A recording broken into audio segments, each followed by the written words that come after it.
இப்ப அண்ணா கலைஞருக்கு கூடின கூட்டத்துக்கும் விஜய்க்கு கூடுற கூட்டத்தையும் நீங்க எப்படி வேறுபடுத்தி பாக்குறீங்க? அது வேற இது வேற. இதையும் நான் சம்மந்தப்படுத்துறேன். அண்ணா பேச்சுல வந்து லட்சியங்கள் இருக்கும், கொள்கை முழக்கங்கள் இருக்கும், இன இன உணர்ச்சி இருக்கும், எல்லாம் இருக்கும். ம், ம், கலைஞர்லயும் அதே தான் இருக்கும். இலக்கியம் இருக்கும், எழுச்சி இருக்கும், புரட்சி இருக்கும். விஜய்துல என்ன இருக்கு?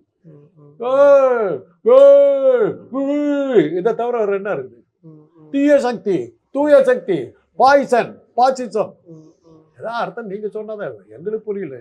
இந்த வயசுல எனக்கு புரியல, சத்தியமா தெரியல. ம், அந்த அளவுக்கு எனக்கு நாலேஜ், ம், ம்.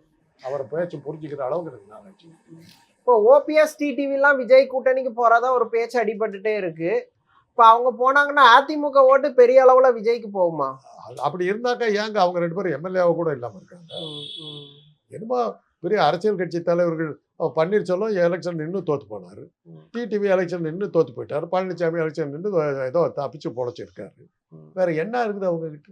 இல்ல ஒரு 3% 4% வாக்கு இருக்குன்றாங்க. திருப்பி திருப்பி அதையே சொல்லிட்டு இருந்து என்னங்க பிரயோஜனம்? ம், ம், சீமானு கூட தாங்க 8% இருக்குது, நீங்க திருப்பி திருப்பி சொல்லிட்டு இருக்கிறீங்க. ஒரு இடத்துல கூட டெபாசிட் வாங்க மாட்டேங்கிறாரு. ம், ம், அந்த எலெக்ஷன் கமிஷனுக்கு தெரிய மாட்டேங்குது. நீங்களாம் எம்ஜிஆர் டிவிலாம் சீமானுக்கு வந்து 8% ஓட்டு இருக்குதுன்னு சொல்றீங்க, அதுக்கப்புறம் எலெக்ஷன் கமிஷன் வந்து அந்த டெபாசிட் கொடுக்க மாட்டேங்குது. ம், ம். இல்ல 8% ஓட்டு இருக்குங்கிறது எலெக்ஷன் கமிஷன் சொன்னது. அதை தான் மீடியாக்கள் சொல்றாங்க. அதான் அவங்க சொன்னா அப்படியே கேட்டுருவீங்க.